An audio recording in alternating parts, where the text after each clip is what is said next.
Et celle qui prend le chant dit ceci. Vous qui êtes présentes et présents, écoutez, qui peut me consoler? Il n'y a pas de mots pour me consoler. S'il vous plaît, prenez ce cantique avec moi. Source et chemin de ma consolation. Et lorsque ce chant n'est plus partagé par une personne, mais c'est un ensemble, une collectivité, une famille qui le chante, quelque chose se passe. Quelque chose se traduit. Et au bout d'un moment donné, une consolation profonde qui passe toute parole devient intérieure et guérie. Hier, mon frère Jean-Dominique parlait des psaumes. Les psaumes sont un chemin de guérison extraordinaire. Parce que traduit toute la quintessence de la pauvreté, de la simplicité de l'homme. Et le chant des psaumes, quand vous passez à travers les monastères, dans ces lieux où les chants viennent, sont un chemin de guérison. Et je crois, et j'ai expérimenté la guérison par la musique. Par la musique ce matin, quand j'écoutais Pascal jouer de cette musique, ou alors mon frère chanter. Mais quelque chose nous élevait. Et nous communions tous, nous nous élevons. Elle élève. Et c'est l'âme. Vous voyez, je n'ai pas parlé, je n'ai pas expressément séparé le corps, l'âme et l'esprit. Parce qu'en Afrique, c'est un tout. On ne sépare pas. Parce qu'on ne sait pas d'où viendra la guérison. Est-ce la plante? Est-ce le chant? Est-ce la communion? Le plus important, c'est de guérir le corps et l'humanité.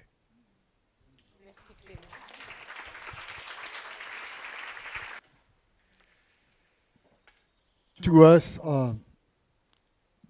there is one ceremony in particular, Trapa or Kaholia Yapi. We lost the songs.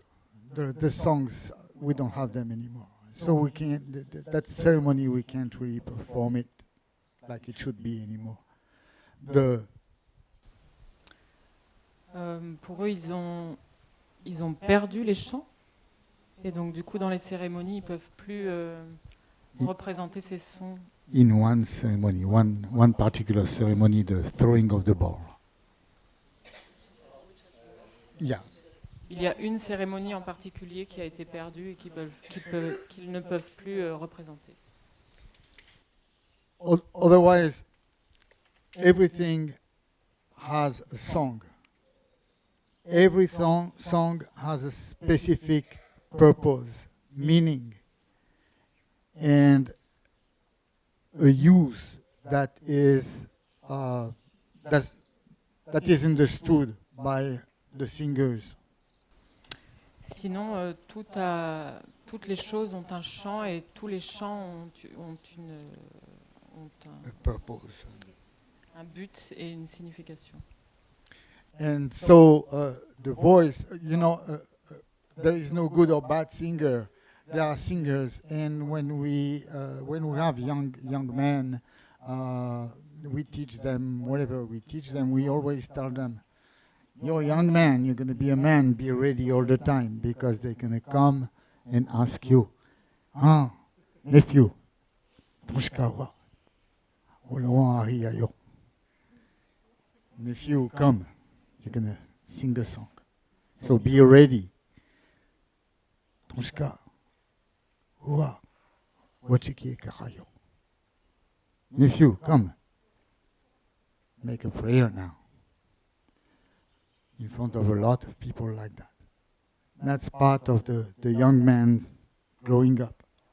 It will happen sometime, but the voice is extremely important. Il dit qu'il n'y a pas de bons ou de mauvais chanteurs, il y a des chanteurs et dès tout petits, la musique c'est quelque chose qui leur apprennent dès tout petit parce que à tout moment, plus tard dans leur apprentissage, on peut leur dire viens et chante quelque chose ou récite une prière. And to close on this, we have songs that say a lot of things about what we're doing, or what we mean, or why we're here. Those are prayer songs. Ils ont des chants de prière pour traduire ce qu'ils veulent dire. So there are words. Ce sont des mots. But the strongest songs are the songs that don't use words, use the voice. Those have no lyrics, and those songs are the most powerful. But you can't just use them whenever you want, of course. So the sound, the healing, we talked about healing in the Lakota way. Healing is every day and never somewhat, you know, it's part of the way of life. But the songs are a key, very important. Without songs, nothing's not really going to take place. Alors il y a les mots qui sont importants, mais les chants les plus puissants, ce sont les chants où il y a seulement des sons et c'est la voix en fait qui porte cette puissance. Et dans le mode de vie Lakota, en fait, le son prend beaucoup de place.